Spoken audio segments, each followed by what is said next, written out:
அக்கறைக்கு இக்கரை பச்சைன்னு சொல்லுவாங்கல்ல, அப்படிதான் இந்த மருந்தீஸ்வரர் கோயில் எனக்கு. இவ்வளவு பக்கத்துல இருந்தும் நான் அதிகமா இங்க வந்ததே இல்ல. இன்னைக்கு இங்க உள்ள நுழையும் போது அங்கிருந்த மூல தெய்வத்தை விட சுயம்புலிங்கம் தோன்றிய இந்த வன்னி மரமும் அங்கிருந்த அடியார்களுடைய சிலைகளும் தான் என்ன ரொம்பவே ஈர்த்துச்சு. குறிப்பா மாணிக்க வாசகர் அவருடைய அந்த புன்முறுவலை பார்த்தப்போ மனசுக்குள்ள ஒரு இனம் புரியாத உணர்வு, கண்ணுல நீர் கோர்த்து நெஞ்சில ஒரு நிறைவான ஃபீலிங். அப்படியே அதை பார்த்துட்டே அங்கேயே நின்றுட்டு ரொம்ப நேரம் அப்படியே மெதுவா பார்த்துட்டு வந்தப்பதான் இவரை பார்த்தேன்.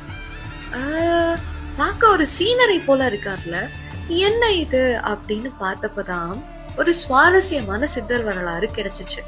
போகர் சித்தர் சீனாவுக்கு போய் அங்கிருந்து ஒரு உடல்ல கூடு விட்டு கூடு பாய்ந்து தர்மத்தை போதிச்சார்னு சொல்லப்படுது. அதனாலதான் இங்க அவருக்கு அந்த சீன தோற்றத்திலேயே உருவம் அமைச்சிருக்காங்களாம். சித்தர் கதைகள்ல பல பரிமாணங்கள் உண்டு. உண்மையான வரலாறு இதுல இருந்து மாறுபடலாம். உங்களுக்கு இத பத்தி வேற ஏதாச்சும் தகவல் தெரிஞ்சா தாராளமா கமெண்ட்ல சொல்லுங்க, நம்ம எல்லாரும் தெரிஞ்சுக்கலாம். சரிங்களா?